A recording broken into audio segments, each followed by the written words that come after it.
My name is Sarah Wilson, and my presentation is about psychopathy as it relates to gender. Briefly, I will discuss the context, problem, and response to this issue. First, I want to define exactly what psychopathy is. Put simply, it's a very specific personality type made out of a few key characteristics. The first two are lack of empathy and lack of remorse.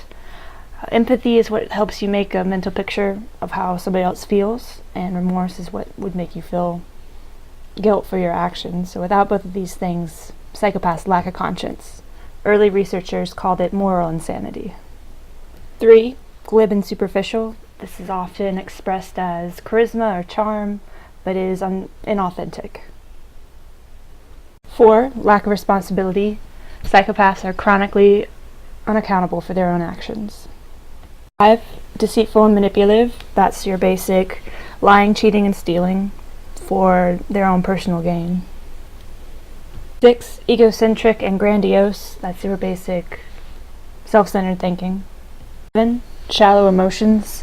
Psychopaths don't show the appropriate depth of feeling for a certain circumstance or situation. 8. Impulsive and poor behavior controls. Psychopaths high in this trait often act out in a violent or highly aggressive manner. 9. Need for excitement. This can also be known as thrill-seeking or adrenaline junkie-esque behavior. 10. Early behavior problems and adult antisocial behavior. These problems stem from a refusal to accept conventional social norms.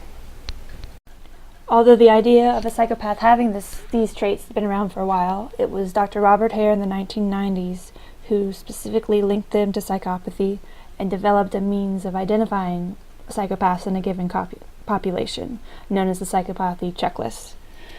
It's still the most widely used measure. Hare developed the psychopathy checklist by interviewing and studying male criminals. Now, not all criminals are psychopaths, and not all psychopaths are criminals, but there's a strong link between the two. But psychopaths make up 1 to 2% of the general population, but are estimated to make up as much as 20% of the criminal population. Now, as with Hare's checklist, most of the research on psychopaths has been done by men on men, with the general assumption that the disorder can be superimposed onto women.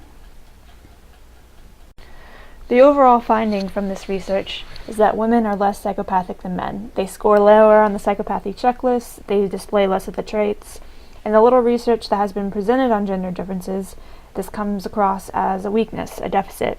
They are missing something a psychopath should have. And this could be true. Women may be less psychopathic than men, but an alternative explanation is that women express the disorder differently in a way that isn't captured by the current measures and is continually reiterated within the literature without having a critical discussion of where these ideas are coming from.